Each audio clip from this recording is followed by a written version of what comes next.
हरिः ओम्। श्रीमद्वाल्मीकि रामायणे बालकांडे षट्पञ्चाशः सर्गः।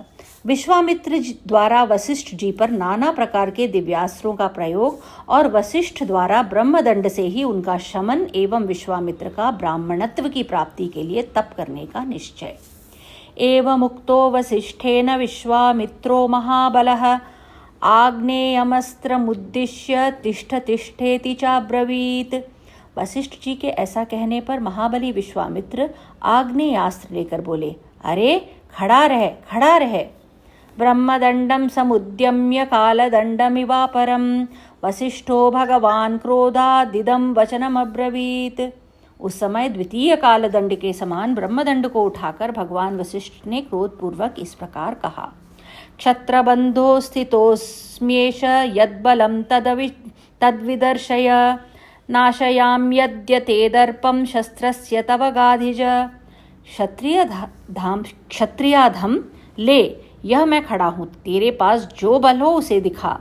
गाधी पुत्र, आज तेरे अस्त्र शस्त्रों के ज्ञान का घमंड मैं अभी धूल में मिला दूंगा। क्वच ते क्षत्रिय बलम क्वच ब्रह्म बलम महत् पश्य ब्रह्म बलम दिव्यम मम क्षत्रिय पांसन। क्षत्रिय कुल कलंक, कहाँ तेरा क्षात्र बल और कहाँ महान ब्रह्म बल, मेरे दिव्य ब्रह्म बल को देख ले। तस्यास्रंगादिपुत्रस्य घोरमाग्नेयमुत्तमं ब्रह्मदंडेन तच्छान्तमग्नेर्वेग इवाम्भसा। गाधिपुत्र विश्वामित्र का वह उत्तम एवं भयंकर आग्नेयास्त्र वशिष्ठ जी के ब्रह्मदंड से उसी प्रकार शांत हो गया जैसे पानी पड़ने से जलती हुई आग का वेग। वारुणञ्चैव रौद्रञ्च ऐन्द्रं पाशुपतं तथा ऐशिकं चापि चिक्षेप कुपितो गाधिनंदनः। तब गाधिपुत्र विश्वामित्र ने कुपित होकर वारुण, रौद्र, ऐन्द्र, पाशुपत और ऐशिक नामक अस्त्रों का प्रयोग किया।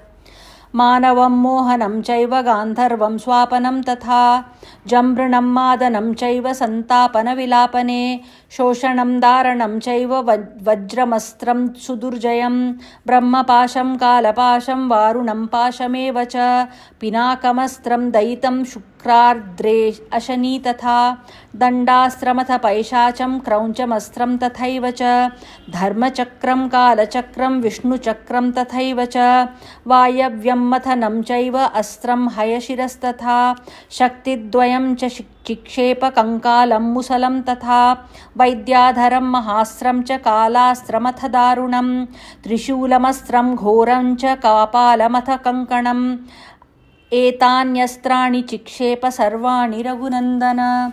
रघुनंदन उसके पश्चात क्रमशः मानव, मोहन, गांधर्व, स्वापन, जम्भृण, मादन, संतापन, विलापन, शोषण, विदारण, सुदुर्जय, वज्रास्त्र, ब्रह्मपाश, कालपाश, वारुणपाश, परमप्रिय, पिनाकास्त्र, सूखी गीली दो प्रकार की अशनी, दंडास्त्र, पैशाचास्त्र, कौंचास्त्र, धर्मचक्र, कालचक्र, विष्णुचक्र, वायव्यास्त्र, मंथनास्त्र, हयशिरा, दो प्रकार की शक्ति, कंकाल, मूसल, महान वैद्याद्रास्त्र, दारुण कालास्त्र, भयंकर त्रिशूलास्त्र, कापालास्त्र और कंकणास्त्र, ये सभी अस्त्र उन्होंने वशिष्ठ जी के ऊपर चलाए।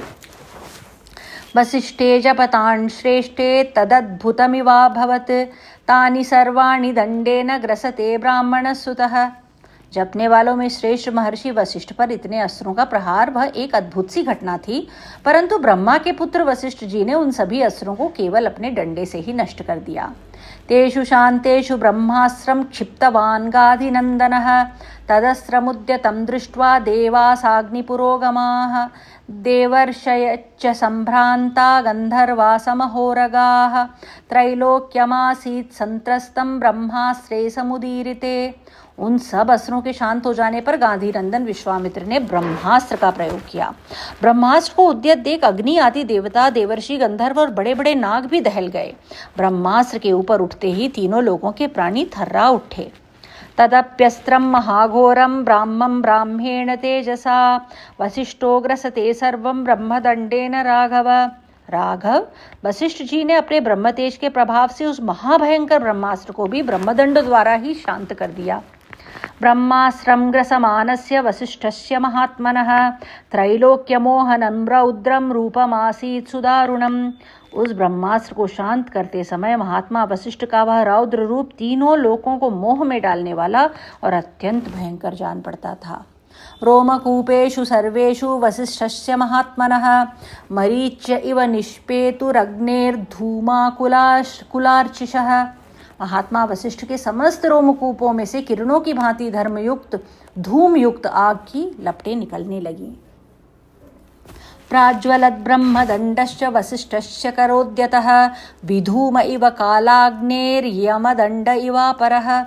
वशिष्ठ जी के हाथ में उठा हुआ द्वितीय यमदंड के समान वह ब्रह्मदंड धूम रहित कालाग्नि के समान प्रज्वलित हो रहा था। ततोस्तुवन् मुनिगणा वसिष्ठं जपतांबरम अमोघम ते बलम ब्रह्मास्तेजो धारय तेजसा। उस समय समस्त मुनिगण मंत्र जपने वालों में श्रेष्ठ वशिष्ठ मुनि की स्तुति करते हुए बोले, ब्रह्मन, आपका बल अमोघ है, आप अपने तेज को अपनी ही शक्ति में समेट लीजिए। निगृहीतस्त्वया ब्रह्मन् विश्वामित्रो महाबलः अमोघम ते बलम श्रेष्ठ लोका सन्तु गतव्यथाः। महाबली विश्वामित्र आपसे पराजित हो गए। मुनि श्रेष्ठ, आपका बल अमोघ है, अब आप शांत हो जाइए जिससे लोगों की व्यथा दूर हो। एवमुक्तो महातेजा क्षमं चक्रे महाबलः विश्वामित्रो विनिकृतो विनिश्वस्येदमब्रवीत्।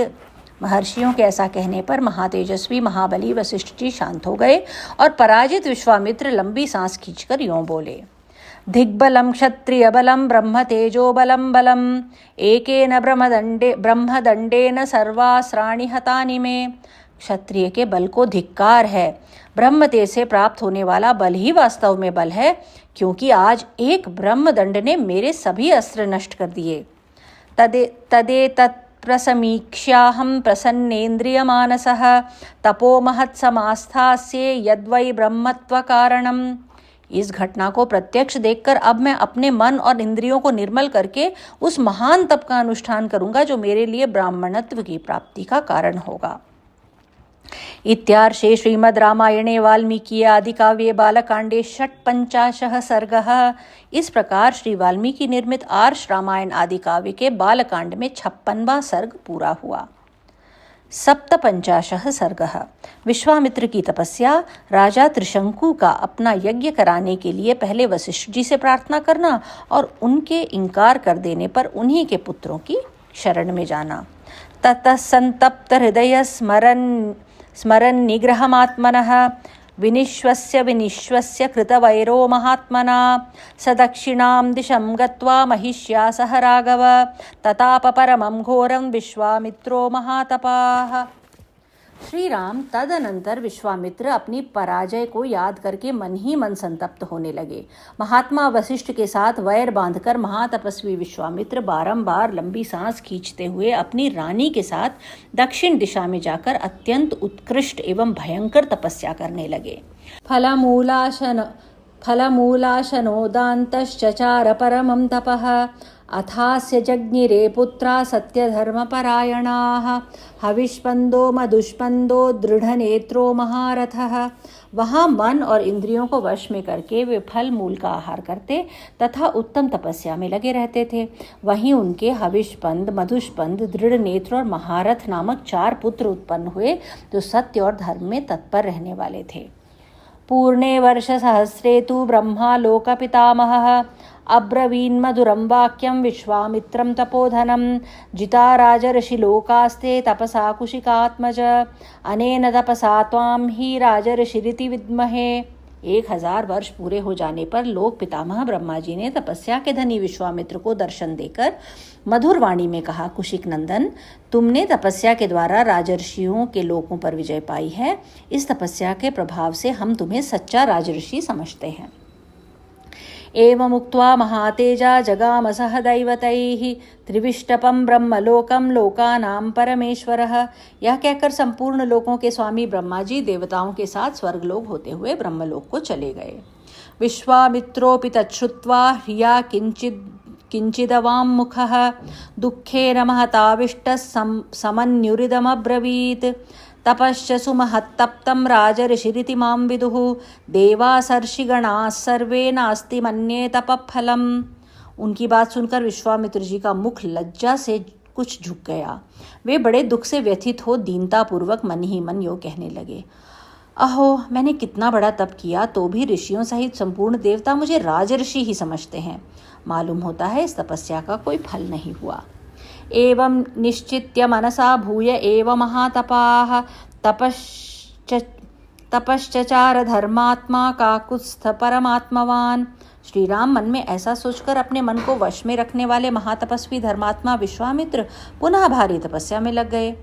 एतस्मिन्नेव काले तु सत्यवादी जितेन्द्रियः त्रिशंकुरिति विख्यात इक्ष्वाकुकुलवर्धनः। इसी समय इक्ष्वाकु कुल की कीर्ति बढ़ाने वाले एक सत्यवादी और जितेंद्रिय राजा राज्य करते थे। उनका नाम था त्रिशंकु। तस्य बुद्धिः समुत्पन्ना यजेयमिति राघव गच्छेयं स्वशरीरेण देवतानां परांगतिम्। रघुनंदन, उनके मन में यह विचार हुआ कि मैं ऐसा कोई यज्ञ करूं जिससे अपने इस शरीर के साथ ही देवताओं की परम गति स्वर्ग लोक को जा पहुंचूं। वसिष्ठं स समाहूय कथयामास चिंतितम् अशक्यमिति चाप्युक्तो वसिष्ठेन महात्मना।